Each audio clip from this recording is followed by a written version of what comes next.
గొప్పగా రాయడమే కానీ డబ్బుల కోసం కాదు. ధారవాడ యూనివర్సిటీలో ఆయన రాసినటువంటిది సిలబస్గా పెట్టారు బిఏ వాళ్ళకి. షేక్స్పియర్ మొత్తం అన్ని డ్రామాలు తెలియించారు.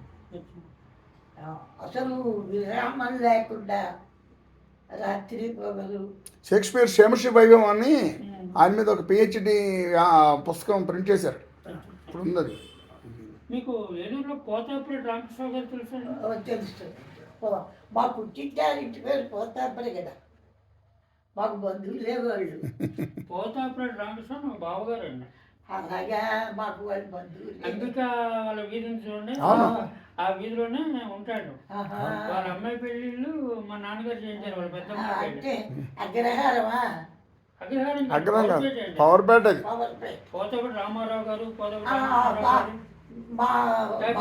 మా మూడో బావు గారు మంత్రిపురే కదా, ఆవిడ పుట్టిల్లు. పోలాపురిలో మా అత్తవారిది. పవర్పేటలో అవతల వీధి యువతల వీధిలోనే ఉండేవారు. వాళ్ళందరూ తెలుసు నాకు. అదే చెప్తున్నాను మాట్లాడా.